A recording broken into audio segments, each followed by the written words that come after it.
दो किस्म के दामाद होते हैं। एक दामाद वो होता है जिसके बारे में पता होता है कि फड्डा बहुत ज्यादा डालता है, चाय भी लेट मिले तो शोर करता है। तब वो ससुर जो है वो अपने बच्चों को अगर किसी मौके पर उस साहब ने आना हो तो बिठा करके पहले कह देते हैं कि मेहरबानी करना, इस शरीर का ज़रा ख्याल रखना, 2 दिन गुजर जाएं ब्याह के या किसी और तकरीब के तो ज़रा सुकून रहेगा, इसका ख्याल रखना।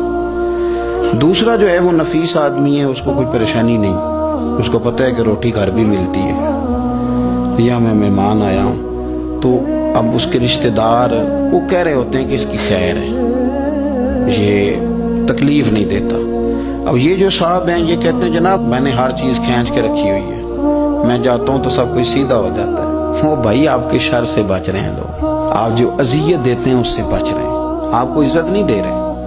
इज्जत तो वो दूसरे को मिल रही है जिसके बारे में कहा जा रहा है कि ये अच्छा आदमी है, ये तकलीफ नहीं दे रहा। तो हमने इज्जत के हुसूल के लिए, शोहरत के हुसूल के लिए, अपना आप दिखाने के लिए अपने आप को कमजोर करना शुरू कर दिया। बहुत सारी जगहों पर यूं महसूस होता है कि ये आदमी शायद मिन्नत करेगा और शायद ये हाथ बांधेगा कि मेहरबानी करो मेरा भी नाम ले लो किसी तरीके से, और बड़े बड़े लोगों को ये बीमारी लग जाती है।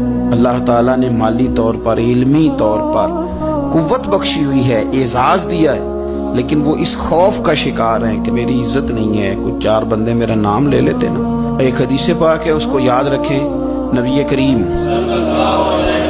अलैहि वसल्लम ने इरशाद फरमाया कि जो बंदा दुनिया में शोहरत का लिबास पहनेगा अल्लाह ताला उसे जिल्लत का लिबास पहना देगा। ये बुखारी मुस्लिम की हदीस है।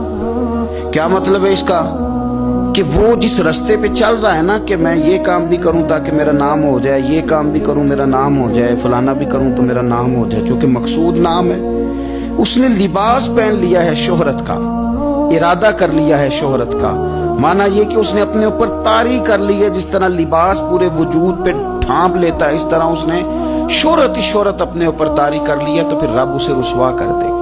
देखिए, मैं आज जो बात खास करके अर्ज करना चाह रहा हूँ, मैं ये समझता हूँ कि इसमें ज्यादा दीनदारों को जरूरत होती है बचने की। एक बंदा उसने हज किया ही नहीं तो उसने हिफाजत क्या करनी, लेकिन जिसने हज किया है उसने अपने हज की हिफाजत भी करनी। एक साहब ये हैं कि जिन्होंने दीन का नाम लिया ही नहीं, और एक वो साहब हैं जिन्होंने ये कहा है कि मैं बादशाह हूँ, मैं इमामे वाला हूँ, मैं दाढ़ी वाला हूँ, मैं कुर्ते वाला हूँ, मैं फलां साहब हूँ। तो आप बजाय इसके कि बगैर दाढ़ी वाले पर तंज कर रहे हैं, आपने अपने आप को महफूज करना है, इन चीजों की आपने हिफाजत करनी। दीनदार लोगों की तो अब सारी चीजें इस तरह हाईलाइट होने लगी हैं, दिखावा होने लगा। यानी दुआ मांग रहे हैं तो फोटो अलग है, नमाज पढ़ रहे हैं तो फोटो अलग है। यानी आंसू किसी शख्स के आ गए, किसी शेख के, किसी पीर साहब के, तो वो आंसुओं पर फोकस करके लोगों ने उसको भी बेचा मीडिया पे, फलाना आदमी रो पड़ा, फलाने आदमी ने रुला दिया। ये तो अल्लाह के साथ रिश्ता है बंदे का। अब इसको भी फार सेल करेंगे, इसको भी।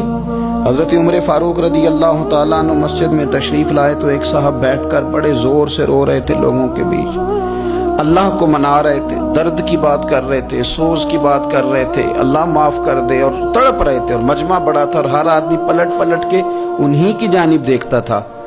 तो सैयदना फारूक आज़म रज़ी अल्लाह ताला अन्हु ने आज जलाल नहीं फरमाया, आज प्यार फरमाया। उसके करीब गए, जब वो फारिग हो गया उसको थपकी दी, फरमाने लगे ये जो तुमने लोगों के बीच बैठ के किया है ना, और तेरी दाढ़ी आंसुओं से भर गई है, ये 2 कतरे आंसुओं के तू अकेले में बैठ के बहा देता तो रब तेरे ऊपर खास रहमत का नज़ूल फरमा दे। तो जरूरी है कि यहाँ जो है तूने बताना है कि मैं बड़ा मतलब आशिक़ रसूल हूँ और मैंने जनाब बड़े आंसू बहाए हैं नात शरीफ पे। आ जाए, रोना तो आ गया, कंट्रोल नहीं है, वो तो आ गया।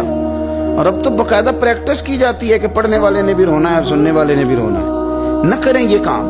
अगर आपका मिजाज दिखावे का बन जाएगा, आपकी तबीयत दिखावे की बन जाएगी, ज़हन दिखावे का बन जाएगा, फिर आप तंग होंगे।